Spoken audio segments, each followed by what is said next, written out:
players at kayo din pwede din kayong Yay! sumali doon at pwede nyo rin silang makita sa darating na finals. At ngayon, makikita na natin yung adjustment sa draft nila. Ay, Same si sides Gigi. itong dalawang to. Ah, Nandyan pa rin si Gigi. Kasi naman si Madam Gigi nagko-comment dito, sabi niya, 'di ba? Aba-aba, ayan, aba-aba. Nandyan ka pa rin kasi tinatrash talk mo kanina si Mizaki at si Chu na hindi mabilis daw mag-isip, mabilis lang daw tumakbo naku! sa ating patent turret. And if hindi nyo po napanood yung patent turret natin, yung variety games ng mga ating mga KOLs, pwede nyo pong i-check yon sa official social media accounts ng Mobile Legends Bang Bang. And if hindi nyo po napanood yung Hero Henyo, yung iba pa nilang mga side quest, pwede nyo pong balikan doon. I-search nyo lang KOL Brawl Variety Games, makikita nyo po yun. Ayun na Opo, nga, guys.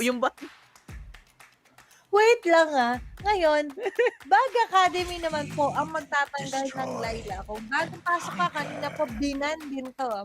Pero ng Dangerous Kindergarten. Pero let's see. Curty, interesting talaga ang takbo ng mga minds ng ating mga KOLs talaga dito at re-respeto nila si Fuego dahil dyan nga daw natuto. In-apply lang ni General Locata yung mga natutunan niya nga daw kay Fuego. Okay? Respect for the Zas na lang din. Kailangan. Kahit na medyo hindi naging maganda yung laruan doon ng Bag Academy, kailangan pa rin irespeto yan kasi isa yan sa mga masabi nating panglason and meta on the current RG. Kahit sa RG pa nga lang nakakayamot pag may nakalaban ka. Ngayon ako hindi na ako madalas taga-RG, puro na ako Magic Chess So sana magkaroon din tayo ng Magic Chess KOL Brawl. 'Di ba? Pwedeng ganoon kasi Ko pwede. may mga may mga KOLs din tayong matitindi sa Magic Chess. Ayun. Sige, ganito na lang yung mga tanggalin natin. Tinanggalan nyo kami kanina ng Layla. Ay di tinanggal namin yung Layla ngayon. Pati yung Mia, isama nyo na. Hindi ako magtataka kung Zilong na rin yung isusunod nila dyan. At eto daw, Kapitan Fuego, kung naririnig mo man kami, feeling ko it's time para gamitin mo na daw yung Akai mo. Oo, it's time daw. Akai tank mo na daw to, Kapitan Fuego. Sabi lang yun ng mga sabi ng mga nasa comment section natin. Okay, Kasi, kung last week si Locata ang pinapress ngayon, lipat tayo si kay Kapitan. Fuego. Okay. Si Kapitan Fuego. Kapitan, isang Akai. Akai mo na to, Kapitan Fuego. I-mention niya si Kapitan Fuego. Pero ngayon, chip. Okay. Dumating tayo sa point na ngayon sa group stage na nagbaban ng Layla at Mia. Tapos biglang lumiko sa hero ni Yunan. So, ina-acknowledge nila yung kakayanan ni Yunan na gano'n nilang nile-level pagdating at pinaprioritize sa drafting. At Angela naman, respect for Mishira Perfume. Dito ang Dangerous Kindergarten. Kailangan. Kasi parang yung mga waves na binabato nung Angela ni Madam, may mga mga mababangong fragrance na ibinabato sa mga kampi niya. And medyo medyo malaking bagay din talaga yung Angela niya at certain situations kanina na imbes na fully panalo sa team fight ang Dangerous Kindergarten, may mga moments na kinakaya pang pumalag ng Bag Academy because of the Heart Guard, because of the ultimate ng isang Angela. So, Dangerous Kindergarten, mukhang seryoso sila dito. 'Di ba? Ang tigas pa nga ng pagkakabanggit ko ng kindergarten talagang Pinoy na Pinoy kasi sobrang sobrang tigas din kasi talaga nung pinapakita nila dito. Pero since open yung Zilong, Lay, baka naman ito na yung time para magzilong ka. Tsaka ay, wait lang. Rin para sa Bag Academy. Yung Zilong for me, ilabas na ni Lay. Parang Feeling ko rin kasi mamaya, isweep na naman nila to. Dahil parang hindi na goal dito ng Dangerous Kindergarten kasi sure nga sila na magta-top 1 sila. Ganun po siya ka-sure. Ang goal na lang nila is maging spotless ang kanilang record. Pero ngayon, purple. That's going to be Novaria and Moscow na ipaprioritize ka dito ng Dangerous Kindergarten. Ayan na. Ang Bag Academy naman, ngayon parang hero ni Madam Shira naman ba ulit ang paprioritize? Ayan! Ang Odette, yung kinanta niya pa nga yan, sinampulan niya kami ng kanta ng Odette nung nakaraan. Napanood ko yun. Mukhang it's time. Parang yung nakaraan, yung last week, yun yung warm-up niya. Kasi syempre, pagkakakanta ka, di ba minsan may mga may mga practice yan kung paano mo exercise ang iyong vocal cords, kung paano mo i-warm up. And para sa mga hindi pa po nakakita noon, pwede nyong balikan dun sa last week natin. Day 1 last week. Parang week 2, day number 1 of KOL Brawl. Nagpakita ng kanta doon si Madam Sai. Pero nandiyan ang signature hero ni Lay. Nandiyan ang Ruby. Tanggal ang Roger. Parang Dangerous Kindergarten, ayaw talaga nilang dito ha. Ayaw nilang magbigay. Seryosong seryoso. Yung mga pagbaban nila dito pero sa kabila, nagban ng Hanabi kahit may Moskov na dito sila Madam Jasmine. May part siguro na parang naninigurado, dino-double check. Tama. Tinatanggal dito, Courtney. Pero ngayon, Freya, hindi papahawak talaga to kay Kapitan Fuego. Yung Zilong din, talagang isa na nga lang yung kabiling-bilinan sa atin nila hindi pa natin maibigay kasi tinatanggal ng Bag Academy. Imbis na magagamit yan, wala pa rin ngayon. Pero kasi, malay mo naman, Ruby ni Yunan yan. Show mo na to, Yunan. Feeling ko, ay sabi niya kanina, di ba? Pwede. Pag-showin daw sa dito, nila General Okata. Malay mo lang naman, sabi kasi nila Madam Chelsea, Madam Jasmine, parang kinabahan daw sila bigla nung sinabi ni Yunan na mag-show siya. Pero, wala naman nang mawawala eh. 'Di ba? Parang secure na yung top 1 eh. Kufra pa rin, boss. Kufra pa rin yung ilalabas niya dito. Sabi talagang nila, pangyakap. may tiwala naman kami sa Yunan, pero syempre spotless record kasi. Tsaka may part kasi na medyo kinlex na sila ng mga trophy nila, Corty eh. So, may bragging rights at pride na nakasalalay dito sa laban na to. Yun talaga yung mabigat doon, bragging rights. Kailangan kailangan 2-0 kasi. Kasi if matatalo dito ang Dangerous Kindergarten, kahit isang game lang malaking achievement 'yon para sa isang team. Sa totoo lang. Ayan na. Hindi ko alam kung anong gusto nila dito. Wait lang. Lumabas yung Gusion, kagaya nung bangs ni Okata, lumabas din yung possible. Hindi ko alam sinong gagamit nung Parsa, Odette, Chang'e, hindi na natin sure. Gold Lane, Chang'e, pwedeng ganun. Tapos Misaki, XP sa Parsa. Hindi ko na rin alam para sa Bag Academy. Ito ba ay cheat o bag o hindi ko na rin alam anong strategy yung gagawin nila ngayon. Ito ay real po na nangyayari ngayon. At isa lang masasabi ko, because of that Gusion pick, may pagkakataon po kayong mag-uwi ng skin man yan. Kung ano man ipapamigay ni Okata, pero ang kondisyon niya lang ay kung matatalo itong Gusion na to, according sa pinag-usapan natin na nakaraan. Kumasa naman sa hamon si Okata. At mag-enjoy ng gusto ang kanyang Gusion, lalo na squishy ang mga heroes dito. Ayun nga din. Ng Bag Academy. Hindi natin alam kung real or talagang eto na nga yung parang final na panglaso nila, Qwerty. 'Di ba? Don't say bad words pero only good words ang pwede natin sabihin muna sa ngayon. At bawal natin muna i-judge syempre. Don't judge a book by its cover. Tama. Tingnan natin, how will they take cover? Si Jasmine Joy parang pumapartida pa yat. Grabe naman yung paulan. Angkat na flame siya. Susunod pa si Mizaki. Grabe. Nakalikod. 5 man dun sa bottom lane. Ito yung gagawin nila. Lasunan na lang. Sige na. Week number 3 naman na natin. Basag! Day number 1. Basag agad yung Torre. Okay, Lumalamang ang Bag Academy. Sabi sa inyo, kumatawa-tawa lang sila Mizaki pero may plano. Fastest start, destroy. Tatalunin din yata nito yung sa MPL na record. Kaya nga eh. Iba Lipat. talaga. Kailangan mag-react dito ng Dangerous Kindergarten. Ito yung mga lineup na hindi nyo dapat minamalit. Kung ako lang Ayun. Kung ako lang. Ayun. Hindi mo talaga pwedeng maliitin, boss. Sila Walang malakas sa madami. Tingnan mo sila, napapalayo na eh. Alam niyang mataas yung spell bump. Mataas yung lifesteal ng isang Ruby, pero kung 4 naman yung atake sa'yo, boss. Boss, mahirap yan. Kaya nirerespeto niya dito. Pero kasi magiging enough ba itong ginagawa ng Bag Academy? Torre na naman ang gusto nila dito. Tatalon si Yunan with a flicker. Focus sa Torre, flicker din si Lay. Baka secure sila ng dalawa. At hinatak pa nga pabalik. Mukhang maukubos. At nandun ang Maniac, may kasama pang TP ng dalawang birthday boy. At sabay, ni Yunan. Ano yan? The birthday box. The birthday A. The birthday A.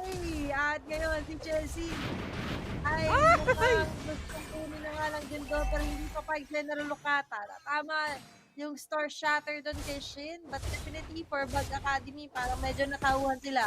Ibang taktika naman muna tayo. Hiwa-hiwalay. Hiwa-hiwalay. Okay. Kailangan Divide and conquer. kailangan ng hiwa-hiwalay. Ang hirap eh. Nagkakalugihan sila sa gold eh. Tingnan mo, level 3 pa nga lang silang halos lahat. Walang Nandun na naman level yung talon.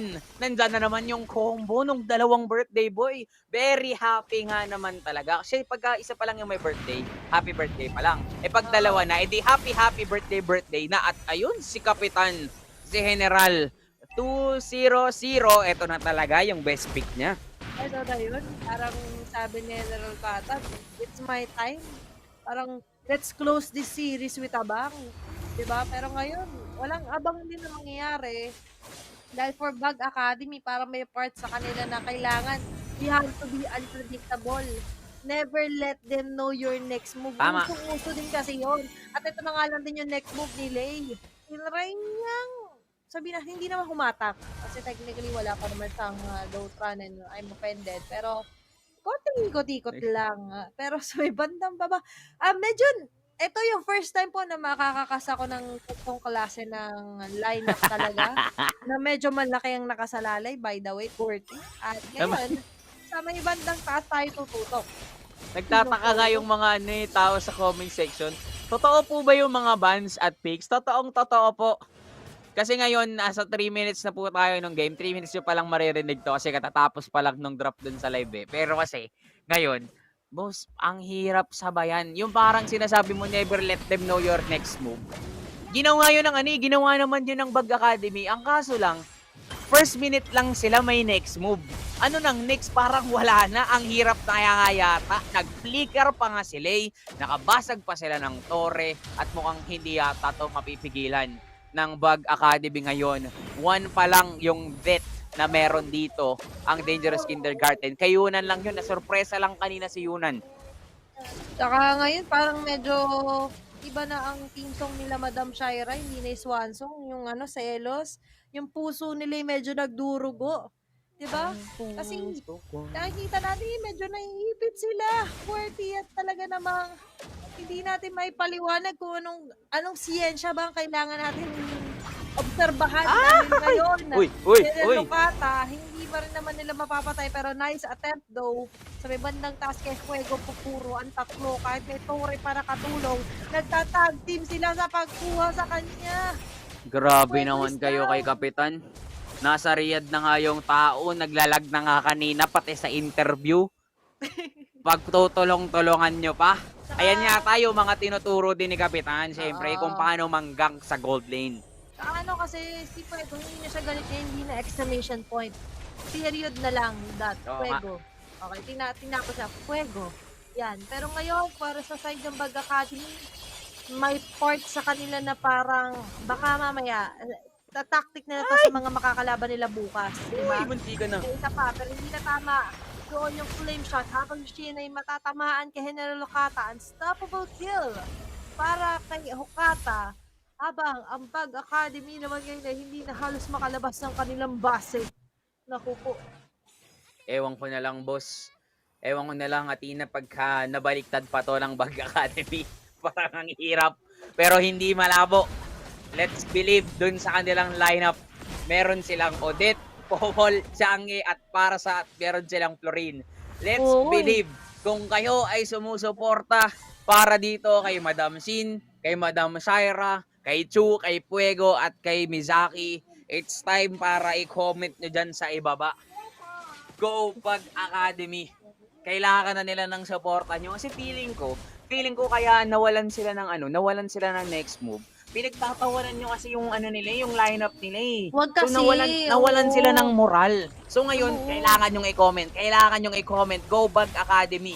Kasi kung hindi, naku, magtutuloy-tuloy ang lead dyan ng Dangerous Kindergarten. Alam nyo ba ang moral? Napakalaking bagay sa players kahit nga sa MPLMDL, di ba may mga cheer na nag-iimbento? Oo. Hindi lang sa mga pipa, pork and pop, may mga fan chat. Pati sa esports meron. Pero ngayon kailangan yung i-cheer ang Bag Academy dahil sa ngayon kinakailangan nila ng suporta nyo. Pero mamaya baka manlaking pa rin to.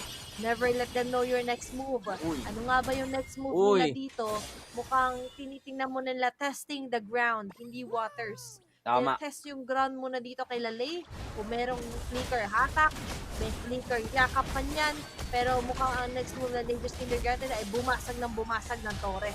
Grabe no, focus lang sa goal. Kaya din pala ganito yung lineup ng Bag Academy. Birthday kasi ni Yunan pati ni Lay. So ang dami nilang ibinibigay. 'Di ba? Nandiyan yung mga pagpapaulan ni Fuego, nandiyan yung kanta ni Madam Shai. So syempre kakantahan nila ng happy birthday yan mama. Tino, pag nag-ulti si Madam Shai, kailangan nating kumanta kasi yun yung sign nila ng pagbibigay ng bate dito sana kay Lay at Yunan. Ang kaso lang boss, pinatay ni Lay. Hinawit ng ganun, namatay tuloy si Chu. Ito na, yung offensive patindi ng Dangerous Kindergarten, walang namamatay sa kanila. At mukhang itong pinakahuling Torre sa may bandang baba ay tatanggalin na nga lang din nila si Lay. Medyo napalalim si Yunan, napigilan yung pagdive. Ay, nakumanta na! Ang ganda na nga lang din ng pag-play na nila doon. Kumanta na si Shira Perfume. Hindi sila makakapatay doon. Maliban kay Lay na tutumba. Pero ngayon, Dangerous Kindergarten, inalbo na ang buong base ng Bag Academy dito, Quirky. Nakakatawa yun eh. 'Di ba yung ginawa nila dito? Pero wait lang, si Syra, delikado. Ay, si General na nabigyan ng bola, ayun namatay. Hinabol ni Yunan, sabay, napatakip na lang ng muka si General Okata kasi hindi niya in-expect na mamamatay siya mula doon sa bula, mula doon dito rin kay Madam Shai. Yung huling bate ng happy birthday, si General yung nakatama. Happy birthday to you eh. Pero for me, parang bragging rights ni Shira yun. Pinatay niya si Okate, di ba? Yung gusto ni Okata. Gusion ni Okata. Hindi lang basta si Okata lang. Yung gusion pa yung nabigyan niya. I think enough na yun na achievement for today's video. Napapangiti na nga. Sana patakot na mukha dun si Okate kasi wala na niya talaga spotless record para sa gusion niya. Kaso nabigyan niya. I think parang yun ang biggest achievement muna ng Bag Academy habang ang Dangerous Kindergarten achievement nila makuha ay yung unang Lord sa laban na ito. Maliban doon, syempre, sinisimot na nga Uy. nila ang mga purple, orange, bakanyan. Pero sa pagkakataon nito ay malamang nag-aantay na ng ulit sila ng isa pang matinding wave kasabay ng Lord bago sila Oo nga. umatake directly dito sa Bag Academy. Ang lupit pala ni Madam Jasmine, no? 0-0-0. Ay, Di ba? Ewan ko na Oo. lang. Kasi ang ginagawa niya lang talaga dito, focus sa goal. Push ng Torre, push sa ganto. Nag-conceal sila, sabay stretching, tatalon ba si Yunan? Mukhang sagot na hindi na muna tinapos si ayan, General. sorry na Doon naman. sa may bandang gilid, tumatower lock na nga at mukhang ganun yata yung magiging panalo. Dangerous Kindergarten, saktong 10 minutes. Tapos na rin yung serye nila. Ka muna. Yay! And that was it for Dangerous Kindergarten. Another sweep na dadagdag ng 3 points sa kanilang third standing at aangat at parang secured na ang kanilang top 1 spot. Pero ang isa lang ang gusto kong masabing ma-secure din talaga doon, yung secure sa goal ni Jasmine. Nung plano niya na talaga mag-lock ng Torre. Kaso nadamay, di ba, Nadamay sa tumatagos likod eh. yung si Bas. So nagkaroon siya ng isang kill doon. Di ba, kay La Shira. But indeed, that was a entertaining match talaga, Quirky, yun masasabi natin.